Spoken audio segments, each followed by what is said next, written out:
Alright, sit down, because this one's not going to be a cozy fantasy adoption story with wholesome disability metaphors. This one's about a cat girl who is, canonically, one of the filthiest fictional creatures currently airing on television. And I need you to understand that going in, because there is no gentle on-ramp for this show. There's just the door, and then you're in it. Yanni Neko, or Chainsmoker Cat if you're watching the dub, which, incredible title, 0 notes, full marks for truth in advertising, is a slice-of-life comedy about a cat girl in her early 20s named, shockingly, Yanni, whose entire personality, whose entire arc, whose entire reason for existing as a fictional construct is that she is chemically, spiritually, and financially married to cigarettes.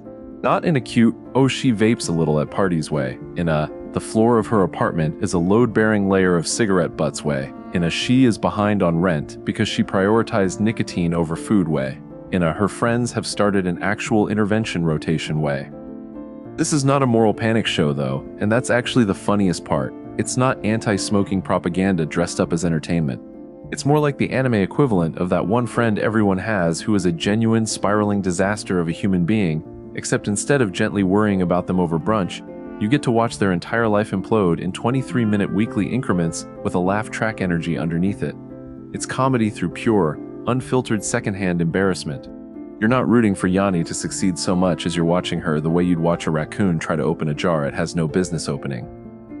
The premise, structurally, is dead simple. Yanni wants to quit smoking. She actually wants to. Every episode, in some form, involves her making an attempt, throwing out her cigarettes, going cold turkey, promising her sister she'll do better, and every single time, within roughly one act structure, she caves, usually in the most degrading way the writers can possibly engineer. It's less, will she or won't she, and more, how spectacularly and how quickly will she fail this time, which, if you're into that specific flavor of comedy, where the entire appeal is watching someone lose with style, this show is basically mainlining that energy directly into your bloodstream. And I do need to flag, because I'd be doing you a disservice otherwise, that this show is aggressively, defiantly gross on purpose. We are talking bodily function comedy at a level that makes fraternity movies look restrained. The premiere episode alone, and I want you to sit with this, involves Yanni dumping old cigarette sludge on her landlord's head, an incredibly awkward moment where he catches her topless while trying to yell at her about it. Going home to, let's say, process his feelings about the situation, in a way the show does not shy away from implying, and then Yanni, desperate for one more cigarette, digs a soggy one out of the actual literal garbage, smokes it, gets violently ill, and the show cuts to her nearly evacuating her entire digestive system over a toilet in a sequence so committed to bodily horror that they had to pixelate the diarrhea. That's not me exaggerating for comedic effect. That's the actual premiere. That's episode 1. They did not ease you in. So if your tolerance for gross out humor caps out at like a fart joke in a kid's movie, this is not your show. And I need you to hear that now rather than 15 minutes into episode 1 when you're already regretting every choice that led you to this point. But if you've got even a slightly deranged sense of humor, if you enjoy watching a character be a genuinely, irredeemably filthy disaster while the show fully commits to the bit with zero apology, there's something almost admirable about how far this thing is willing to go. It's not accidentally gross. It's gross with intention, gross with craft, gross in a way that feels less like shock value and more like a specific, deliberate aesthetic choice. Somebody compared it to John Waters, and honestly, that's not wrong. There's a real filmmaking sensibility underneath the diarrhea pixelation, which is a sentence I genuinely cannot believe I just said out loud at this party. Let's talk about the actual cast around Yanni for a second, because the show would be unwatchable if it were just 90 solid minutes of one cat girl chain smoking into oblivion with no counterweight. The structural genius, if you can call it that, is surrounding her with people who are functional, who have their lives at least loosely together, and who react to her disaster in progress with the appropriate mixture of love, exhaustion, and barely restrained horror. Her sister is the emotionally load-bearing one of the pair, the responsible sibling who spent what appears to be years trying to get Yanni's life on track, and who exists in the show primarily to deliver the exact kind of exasperated, at the end of her rope energy that anyone who's ever tried to help a chronically self-sabotaging friend will recognize instantly.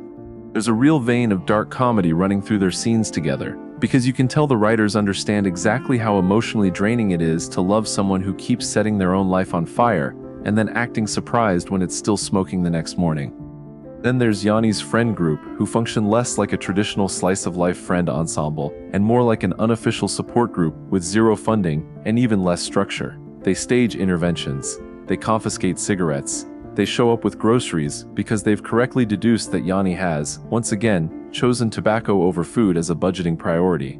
And the show gets a surprising amount of mileage out of just how patient and how repeatedly disappointed these people are, because it never lets Yanni's disaster energy feel like a victimless bit.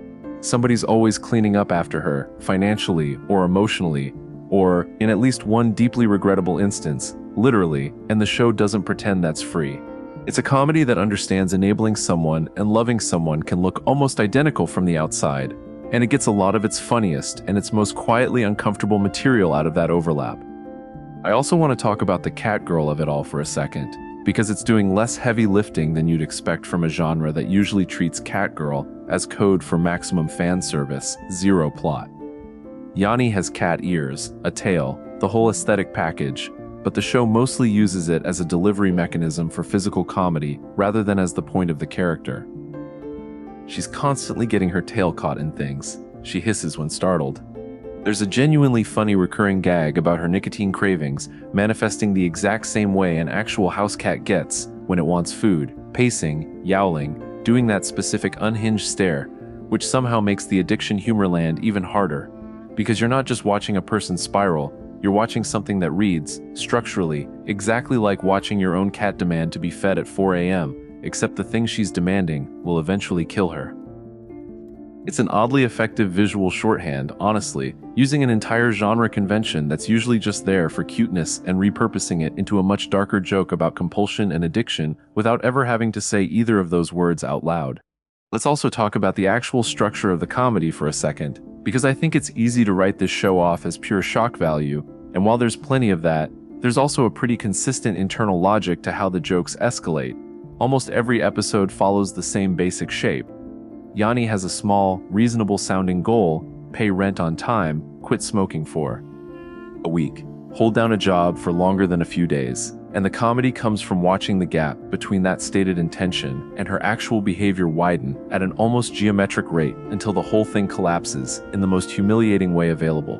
It's a formula, sure, but it's a formula executed with real commitment, the same way a good disaster movie commits to the collapse even though you know the building's coming down from minute one. You're not watching for the twist. You're watching for the craftsmanship of exactly how bad it's going to get. There's also something worth noting about how the show treats Yanni's actual employment situation, because it's a recurring source of both comedy and, weirdly, the closest thing this show has to pathos. She cannot hold down a job. Not because she's incompetent at the actual work. When she tries, she's shown to be reasonably capable, but because her nicotine cravings hijack every single shift, sending her into increasingly elaborate, increasingly desperate smoke breaks that get longer and more disruptive until she inevitably gets fired. It's a joke, repeatedly, but it's also a pretty clear-eyed depiction of what active addiction actually does to a person's ability to function in ordinary daily life, even when nothing else about them is broken. She's not lazy, she's not stupid. She is, very specifically, chemically hijacked by a craving that overrides every rational plan she makes for herself. And the show, underneath the pixelated bodily fluids, is more honest about that mechanism than most media that treats addiction with a lot more surface-level seriousness. I don't want to oversell the emotional depth here though, because let's be real, this is still a show where a major plot beat involves someone using their own urine to extinguish a cigarette fire in their apartment, because they were too committed to nicotine to get up and find an actual fire extinguisher. This is not a prestige drama about the opioid crisis. It is a filthy, gleefully committed comedy that happens to have just enough genuine understanding of addiction underneath the gross-out gags to keep the whole thing from feeling completely hollow. That combination, real behavioral honesty wrapped in the most disgusting possible delivery mechanism, is honestly the entire appeal, and it's why this show has built the specific, slightly deranged little fan base it has instead of just being another forgettable seasonal comedy that disappears the second the next course starts. So if you're the kind of person who finds genuine comedy in watching someone repeatedly, spectacularly fail at basic adult functioning while everyone around them slowly loses their patience, if you've got a strong stomach and an appreciation for commitment to a bit, and if the phrase diarrhea pixelation made you laugh instead of recoil, congratulations, you've found your next watch. Everyone else, I completely understand, and please don't ask me to explain the premiere episode to you in more detail, because I've already said more than I'm proud of, and there's genuinely more where that came from that I have chosen, out of mercy, to leave out of this conversation entirely.